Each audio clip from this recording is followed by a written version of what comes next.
When we think about what makes someone attractive, our minds usually jump to the obvious stuff, right?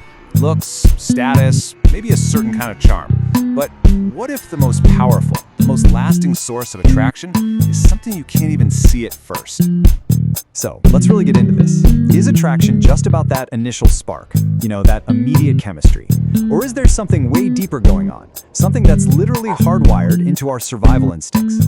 Today, we're going to unpack an idea that's, it's ancient, but it's also incredibly relevant to how we connect with people right now. We've all heard this famous line from Henry Kissinger, probably a million times. For decades, it's just been accepted as fact. The idea that power, whether it's money, politics, or social standing, is what really, truly draws people in. And honestly, Kissinger himself, who was this surprising sex symbol back in the 70s, seemed to be living proof of his own point. But let's push back on that for a second. What if Kissinger's appeal wasn't just about the power of his office, but about the sheer brain power that got him there in the first place? What if the real aphrodisiac isn't power itself, but the intelligence that creates that power? To really get this, we have to go way, way back. Because this isn't just some modern dating preference. Nope. It's rooted in the deep, powerful logic of evolution and survival. So, let's break down the science of why a sharp mind is just so incredibly attractive. It all boils down to this key concept called a fitness indicator.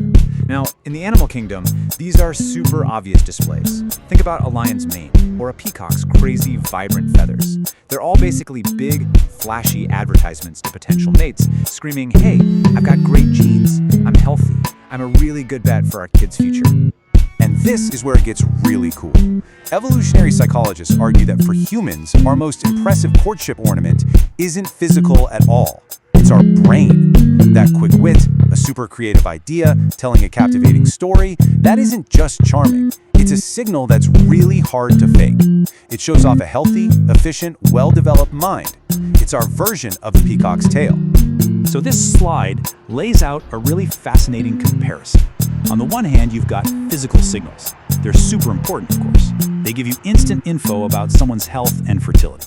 But then, on the other hand, you have intellectual signals. And these broadcast something totally different. Something that's arguably way more important for long-term survival. The ability to solve tricky problems, to get resources, to navigate the complex social world we live in. And hey, this isn't just some dry theory.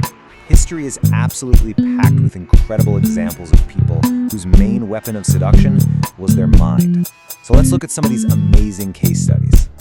We're talking about figures who, on paper, might not have been the best-looking people in the room, but they absolutely captivated some of the most desired people of their time, all through the sheer force of their intellect. I mean, just take Benjamin Franklin. When he was in his 70s, paunchy, balding, he was the absolute star of Parisian high society. He was unbelievably popular with these aristocratic women, and his appeal was all about his flirtatious wit and his fame as a scientist. This quote is just a perfect example of his clever, maybe a little cynical charm. And then you've got Casanova. His name is basically a synonym for womanizer, but that's a total misunderstanding of who he was. If you look at the historical accounts, he was a mathematician, a translator. He wasn't just collecting conquests. He was actually looking for an intellectual connection, using his incredible gift for storytelling to create a deep mental bond first.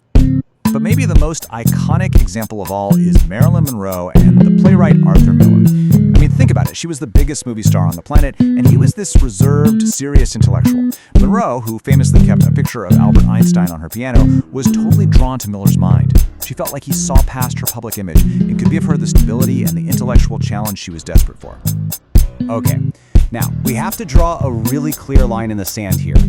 We're talking about mutual attraction that's rooted in intellect.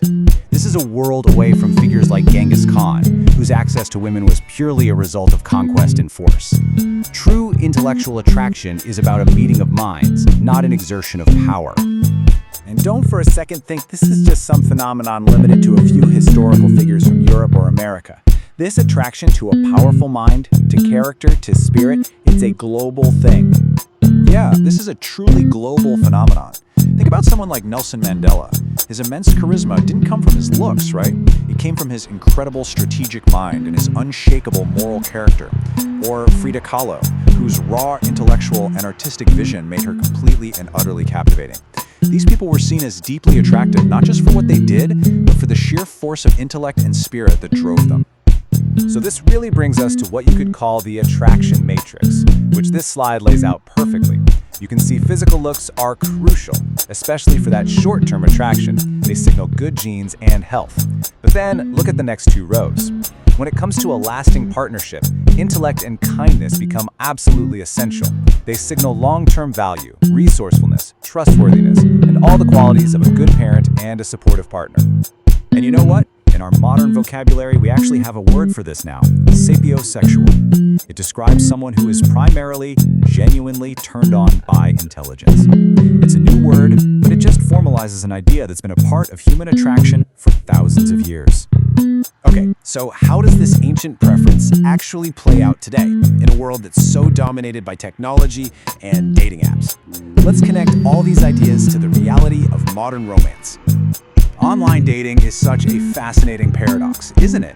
On the one hand, it gives you this incredible access and efficiency. But on the other hand, it so often reduces people to just a couple of photos and a tiny bio. It basically encourages these snap judgments based on looks and can lead to what they call the paradox of choice, where having way too many options actually makes it harder, not easier, to find someone and commit. And this really brings us to the key takeaway. While the tools we use to meet people have changed like crazy, the underlying psychology of what we are truly looking for in a long-term partner, that hasn't changed at all. Attraction is a complex cocktail, a mix of a whole bunch of different things. But as we've seen, for a relationship that has real depth and stability, those enduring qualities, intelligence, kindness, dependability, they are still the ones that matter the most. So I'll just leave you with this final thought to chew on. In a world that prizes the visual and the immediate, in a world of endless swipes, how do we make sure we're making space to discover and truly appreciate the most powerful aphrodisiac of all, a brilliant, beautiful mind?